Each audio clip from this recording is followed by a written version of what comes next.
Welcome to the new Cyber Frontier, bringing you the latest news on the local Colorado economy and initiatives that focus on the development of cybersecurity economics.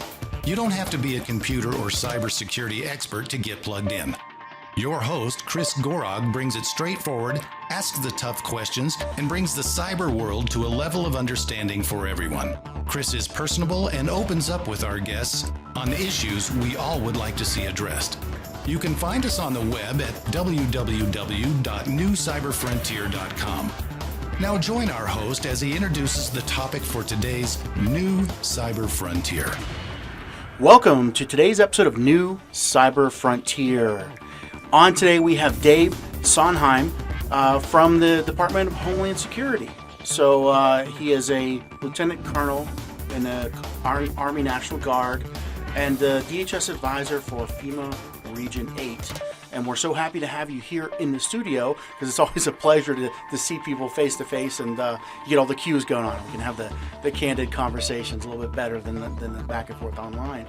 But Dave today is going to bring us some insight on critical infrastructure, what DHS is doing, and how that impacts us. So we're glad to have you on. Thanks for joining today. How are you doing? Okay, thanks, Chris. Yes, the Cybersecurity Act of 2018 did change some things within DHS. The hallmark legislation of the Cybersecurity Act of 2018 both designated and elevated what used to be called the National Protection and Programs Directorate, or NPPD, within DHS, now reestablishing what we call CISA, which is the Cybersecurity and Infrastructure Security Agency with its own authorities within DHS. And we really own the mission from a critical infrastructure perspective on protection and sustainment of those critical infrastructure sectors. So typically, we look at that across 16 critical infrastructure sectors and all the things we do to protect it either from a terrorist threat or from a cybersecurity perspective. And so that's really the mission within CISA, is to provide that guidance and oversight as the lead agency. Yeah, mission. So let's roll back a little bit. Tell us a little bit about Dave. Okay. How did you get into there? I know Army, quite a few years. I hear the Army as soon as you started talking there. Yes. So tell us about your background and what your interests were. That if somebody was a student and saying, I want to go down the path this guy's gone, am I that type of person? How did he get into it? How do you go through his career? Give us your background. Yeah, it's interesting. I think we all kind of start that journey as young people and try to decide what we want to do. For me, I was always interested in technology and innovation and always making things work. So I was actually a teacher at the very beginning. I was a career and technology teacher, stood up one of the first Cisco academies and ran that at several different school districts. At some point in time, 9/11 happened. I was already prior service, so I went ahead and got back in and got my commission. And as I got my commission, I became a signal officer. So in a signal officer world, everything that's broken is your fault. Along with that is a very strong IT presence. And so I transitioned to the full-time side of the Guard and eventually worked my way up to be the Deputy CIO for the Colorado Guard. And so that's 40 armories across the state, all IT services, data center, applications, etc. So yes, I don't know that I had that plan in mind. And like a lot of us, things just kind of come together, and that's how those things worked. As part of my experience in the Colorado Guard, various deployments overseas, cybersecurity and information assurance was obviously a hot topic. So as we transitioned, I was able to take on the role of the defensive cyber operation element, which each National Guard state has the opportunity to stand up a defensive cyber unit. And I was able to lead that team for about the last 3 to 4 years, which included the CDOT response, as well as many other responses in there. And so the idea there is to have cyber defenders in the Homeland as part of the Adjutant General and the Governor's tool set, along with our Title 10 counterparts and our cyber protection teams in the National Guard. Yeah, did you work with General Willis? It was. I did, and So General Willis is now. I was trying to remember that name. Yes, General Willis was a key figure in my officer development. Let's just say that. Fired many times in place by General Willis. Fantastic gentleman, and now is the director of Department of Homeland Security Emergency Management for the state of Colorado. Yeah, we had him on the show a year and a half ago, Okay. early on. So, what do you do for pastime? I mean, everybody in Colorado, you a skier? Yep, skier, snowboarder, golfer, mountain biker, etc. Yeah. So yeah, I love Colorado. Grew up here and love the state of Colorado. That is one thing about Colorado is we have so many of those outdoor, extreme, people would call sports activities that we can all get into, and it usually draws the people that are big into that. Right. But we are going to take a break here from our sponsors. We'll be right back to talk to Dave Sonheim. Bye. Cyber Resilience Institute helps build strong cyber communities designed to prevent members from attack. Like building a neighborhood watch, it takes coordination and a sharing community to protect our identities and valuables in the virtual world. Typically, we hear that organizations know they need to do something to protect their cyber assets, but don't know where to begin. Let Cyber Resilience Institute help your community create an action plan. Cyber Resilience Institute will build your community or business marketplace so that it is designed to support a collective cyber defense. Contact them for more information at cyberresilienceinstitute.org. Welcome back to New Cyber Frontier. On today, Dave Sonheim from CISA. And what did that mean again? Cyber Infrastructure Security Agency. Infrastructure Security Agency, part of the Department of Homeland Security. Correct, yes. And I want to make sure you made that clear we have a new name, new branding. Everybody calls that is what you're looking for, right? Correct, yes. Awesome. So it's been a while since we've had DHS on. We had Harley, and then we had the Colorado Guard on a couple times. What is it that you see has evolved, we'll say, in the last year or so, your mission? Give us a status update on where that's at. Yeah, so within the DHS construct, there was a National Protection Programs Directorate, which really owned infrastructure protection. Director Krebs went to Congress through a lot of hard work. We were able to pass Cybersecurity Act of 2018. That gave us now the authority as an agency for a couple of things. One, first of all, I don't know if you paid attention yesterday, but we actually issued a new emergency directive or a binding operational directive. That gives us now the authority to issue that to federal agencies, meaning you must meet this compliancy. So obviously yesterday, Microsoft released a significant vulnerability, and all federal agencies are now under the gun to get that vulnerability patched. Let's talk about that, because I didn't get that. I didn't catch up on the news. What is the vulnerability? Give us a little update on what so that the key thing on the vulnerability has to do with Microsoft's cryptographic API service. And the idea there is that Microsoft obviously uses that digital certificate crypto library in order to ensure the authentication of their product software or even a remote service into Microsoft. And so this vulnerability was actually exposed by NSA. And so I'm not sure if you're familiar with Ann Newberg, who stood up the Defensive Cyber Agency or Directorate within NSA. Typically, NSA has to kind of use a process to decide, do we want to use this vulnerability we know about to go exploit from an offensive cyber perspective, or do we want to now hand it over to one of our known partners as Microsoft so that truly we can release a patch for that and make sure that no one else uses it? So when we talk about zero-day exploits, this is as close to a zero-day as we have seen, meaning that you need to patch this immediately because this vulnerability can be exploited and then give you elevated credentials and coming in like a Microsoft certificate authorized piece of software or credentialing. Interesting. So everybody look for this patch. Absolutely, yes. Up on it, be aware of you'll what's see it going in on. all your news feeds, etc. And it is a critical patch that we'd like you to get after right away. Awesome. Well, good. Bring that up. So whenever critical infrastructure, the topic is brought up, I always reach out and say, can you define what that is? What is the list of critical infrastructure? Because as consumers, most listeners, even cybersecurity practitioners, that's just those things out there that utility companies do. But give us a list of what that consists of. No, it doesn't have to be full list. Right. And what are the top kind of priorities as well? Okay, so when we look at it from the Department of Homeland Security, we break it down into what we call 16+1.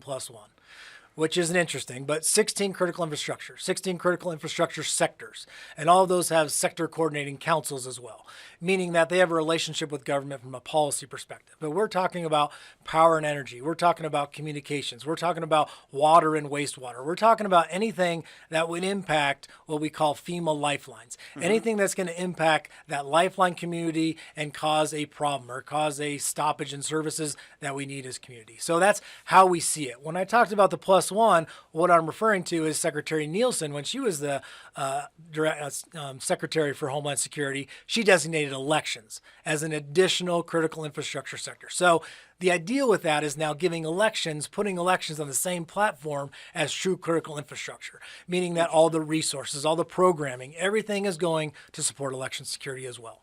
Interesting. So, and, I had somebody come on, it was a more political side of it, and they looked at critical infrastructure as bridges and big venues like sports arenas and stuff like that.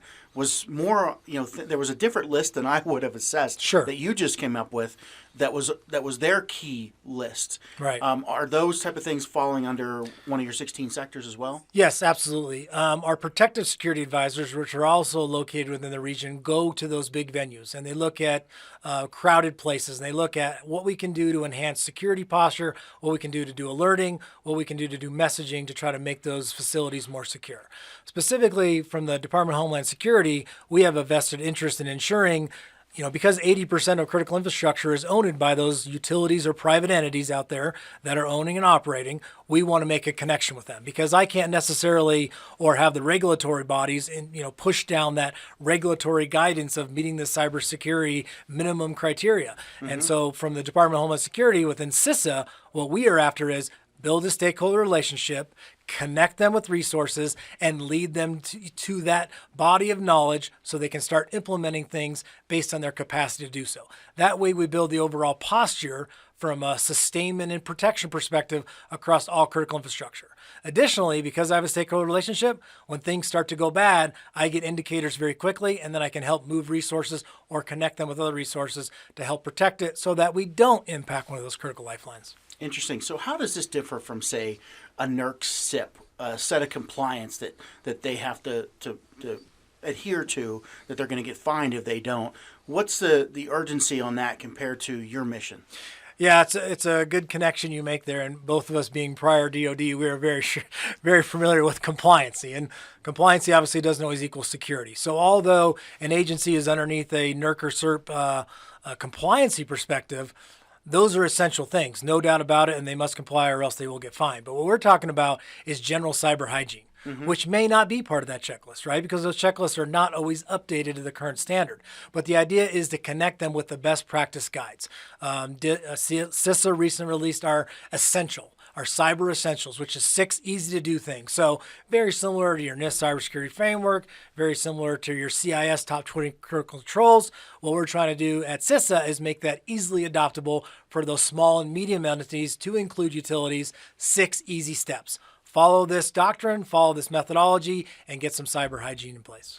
But it is an optional. It's not a compliance that they have to follow or they're going to get fined. Right, really is, and I tried to beat it a little bit, stakeholder engagement and relationship, right? Because at the end of the day, this is a people business just like it is in DOD. And if we can establish those personal relationships, now it's not Dave Sonheim coming here to audit, it's Dave Sonheim here as a stakeholder engagement activity to connect them with resources and find value out of what we can help share. So how much do you see that, with it not being we have to do this or our company's going to lose money, how much do you see them engaging? Is it to the level that you would expect, or is it more of if I don't have compliance, if I don't have a requirement, it's second tier on our thought process? Well, I think cybersecurity is so hot in the news all the time that I don't know that you can necessarily ignore it. And I don't know the exact number on the billions, but it is in the billions that we saw in 2019 specifically with either ransomware attacks or other types of attacks, whether that's data exfiltration. Now, keep in mind, that's not only the payment that they're paying during ransomware, but also if I lose PII or I lose HIPAA or I lose this critical information, I now have a reporting requirement, which is going to cost me a significant amount of money. So I think just from a straight business operations perspective, those stakeholders are paying very close attention and ensuring they are getting a baseline capacity in order to defend their systems. Interesting. And you had mentioned before we talked that I jotted down protection and sustainment was the two kind of pillars. Yeah, those are the two talking points that we try to hit pretty hard. If you think about it like here's a wastewater, right? So if we draw that out and say, here is their critical line of business. what are the pillars that truly support that function? And what can we do to wrap protections around those pillars and sustain those pillars from a resiliency perspective? That way, when there is an incident, yes, they will be degraded, but we don't have wastewater backing up into homes. They have an ability to continue the mission. Okay, so we have security is secondary to, what do they call it, availability. Sure. In this whole, the CIA triad, whole sure. aspect of how critical infrastructure needs to work. It has to be available, it has to be open, the road has to be open, the bridge has to be open, and security is a second. How does, with balancing that, how do you look at that as a theory kind of? It's always been difficult because, in mission critical military, yes, security is top priority. But yes. Let's hold on to that. We'll get back to that question Okay. right after our break. Very good.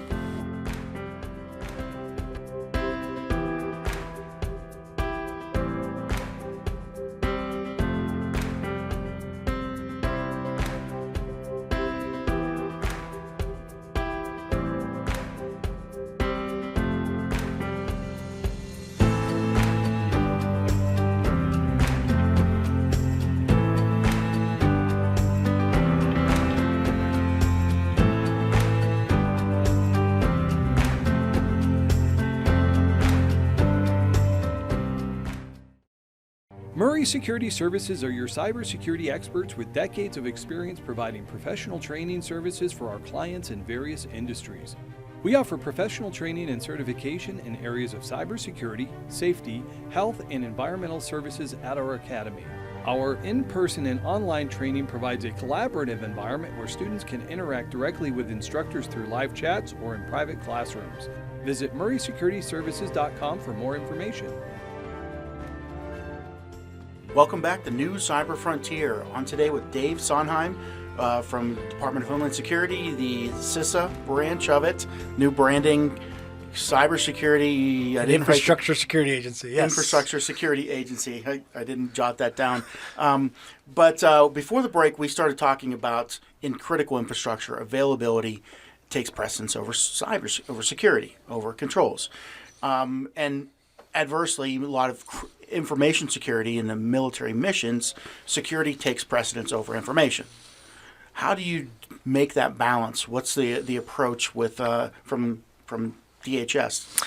So it's interesting we bring that up. The way that we are kind of getting after it right now, Carnegie Mellon developed what's called CERT-RMM, which is a resiliency management model. And so that body of knowledge says, how do you build resiliency? So I guess what I'm trying to get to you is that if I go in there and just start talking cyber, to some degree, I don't know if I can understand this. I don't know if I can implement this. But if I truly talked about them business resiliency with a security component, now I can start to get some buy-in. Mm-hmm. And so what we do in there is we say, let's break down the kind of asset types you have. It requires people. It requires technology. It requires facilities. It requires all these things for this critical service to continue to happen.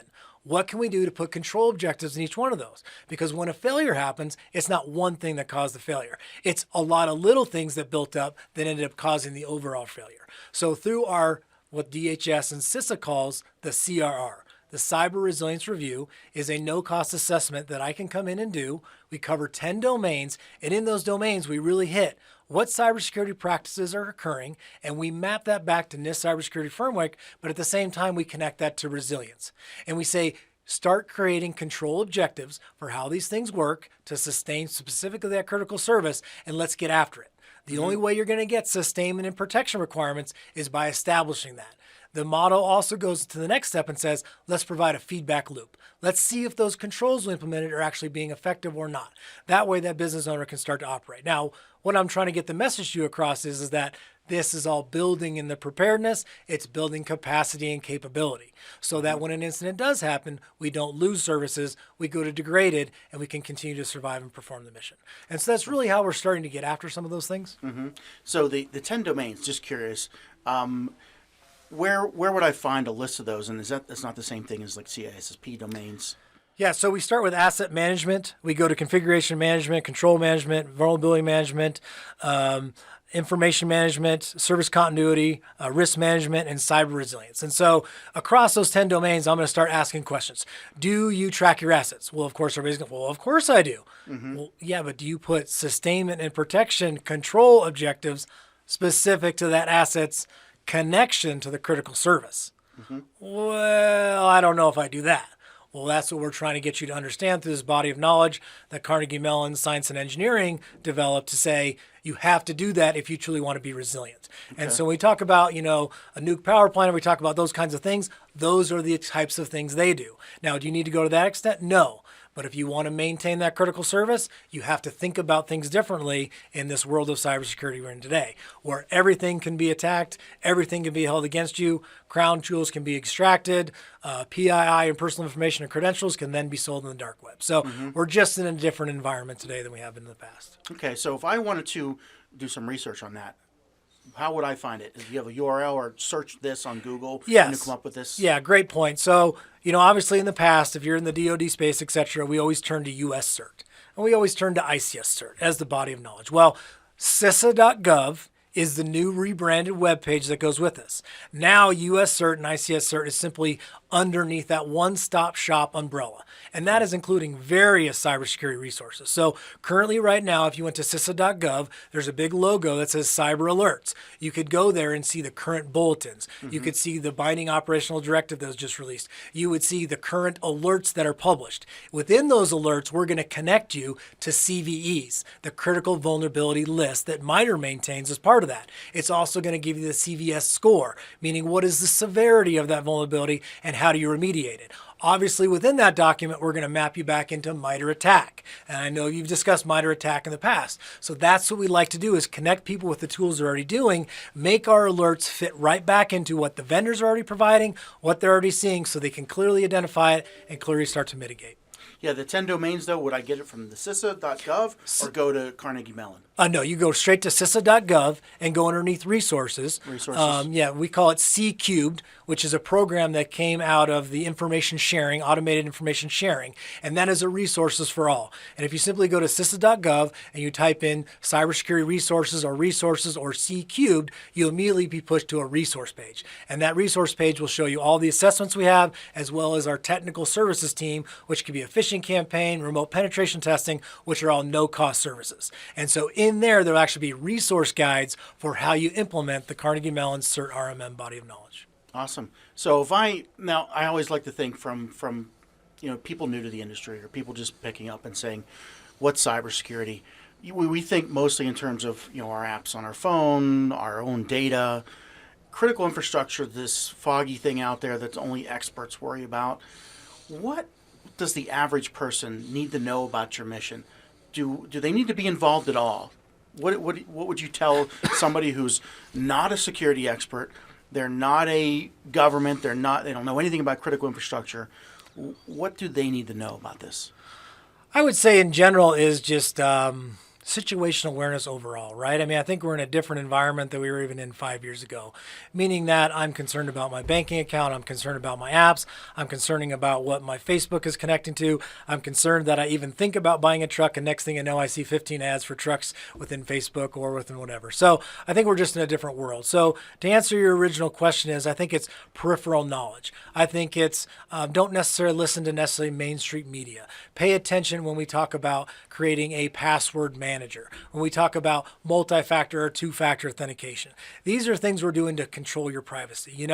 As the IT boom started to happen, and as Facebook and Twitter and all the social media started to happen, privacy was not one of those building blocks that we built into that. That is now being a bolt-on piece. So as a normal citizen, you have to understand it is you now. You own cybersecurity, and it is your responsibility to establish that two-factor authentication, to connect yourself with whatever reading material, whatever white papers you can get your hold on, and look deeply at it and say, what can I truly do to protect myself? And within the CISA.gov page, right on the front landing page, is a Homeland security button. Meaning that how do I get security in my backyard, or what is some good advice that DHS can provide? And right there, it gives you very good bulletins, very good information on general things you can do to improve your own cyber hygiene posture. Awesome. So more about some information on what you can do for yourself. So now if we switch gears and we said you're deep into this.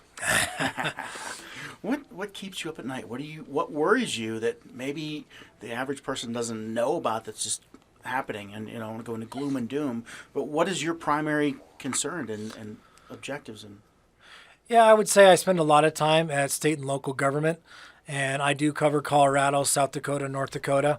I would say there's a lot of good work being done out there. I would say within a county budget, I don't know that IT and cybersecurity get the most attention or the most resources and funding. A lot of times they're having to go chase a grant program in order to maybe install a new appliance or install a new tools and technology and maybe get an additional person. So when we think about it, a general county. Think about the services that are happening in there, right? I got to process my DMV. I've got to do my county records. I've got elections now as part of that. And so if that's a flat network that's across, you're expecting a county to be able to defend itself. And currently what's happening now is an advanced persistent threat, right? An APT nation state type actor going after a county. That is a pretty unbalanced equation. And you're expecting them to be able to have a cyber defense capability against that advanced nation state. So what I'm seeing holistically, and I think one thing that we are working on that helps me sleep better at night, is they are coming together as a community. They are forming cybersecurity groups or associations where they can share lessons learned. They can immediately come up on their, whatever that messaging platform is and share. Hey, are you guys seeing this? Are you seeing this? Complementing that, each state also gets its own fusion center.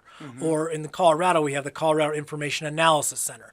And so that State Fusion Center is really taking it, looking across all 54, sharing what's coming out of the ISACs, the Information Sharing Analysis Centers, which multi-state ISAC, election ISAC, finance ISAC, etc., and collaborating that with the State Fusion Center, pushing that out. So I think both those two things are coming together. But yes, I would say holistically, the thing that we are most concerned about is a county's ability to defend itself from an advanced actor.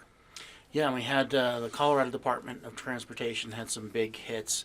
And, somebody told me they got an email yesterday that all DMV computer systems were down.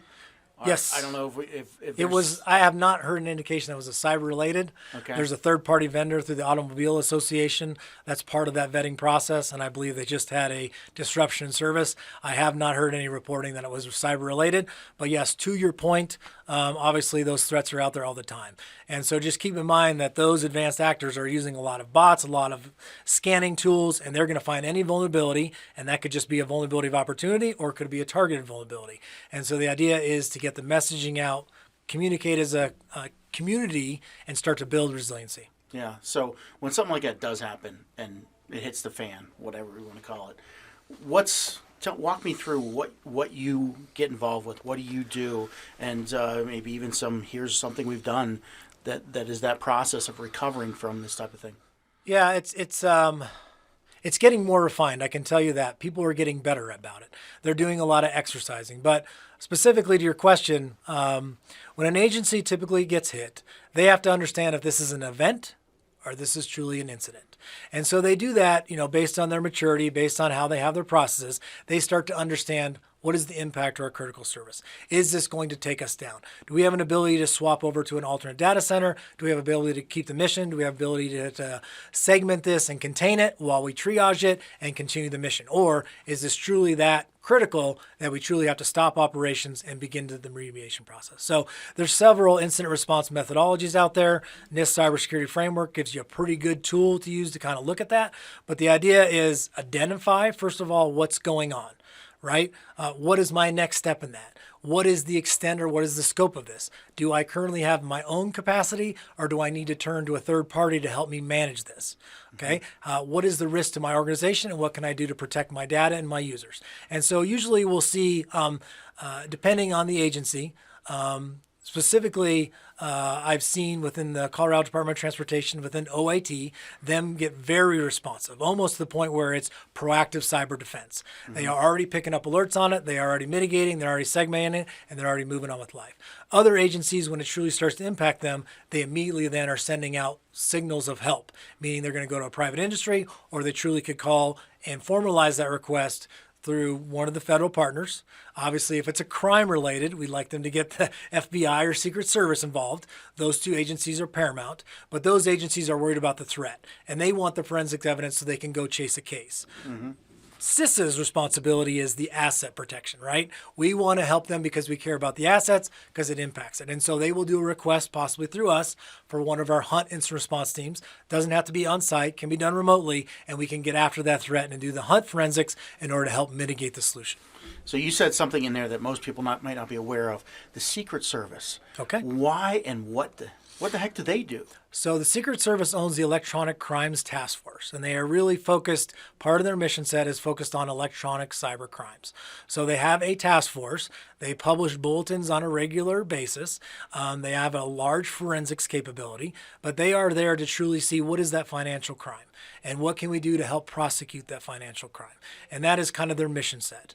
Ike Barnes is around for the Secret Service, and he usually does some talking engagements. He could probably give you a better overview of the overall Secret Service, but they are very close partners within our DHS family. Yeah, it's just interesting that they have been kind of roped into cyber in the last couple of years. It didn't seem like it would be their mission. So yes, I don't think anybody's ever explained what they're doing in there correct. before. But anyway, kind of in wrapping toward the end here, anything you'd like to get out to our audience? Anything you need help with? Anything you want people to engage with? Yeah, sure, absolutely.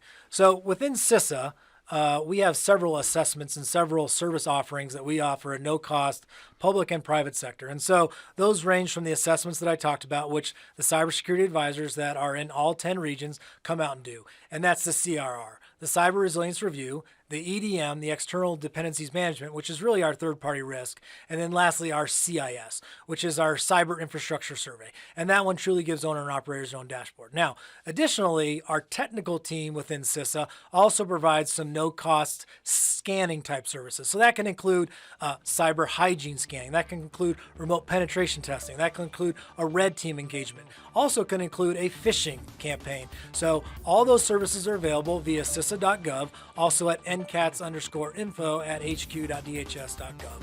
And those services can simply be signed up for. And what a small local county type government we talked about a second ago, because they can't afford a large cybersecurity firm to come in and do those remote activities, remote pen testing activities, DHS, through its enterprise tool sets, are able to automate that at scale so that we truly can provide some of those agencies that may not be able to afford it some capability to get some vulnerability scanning.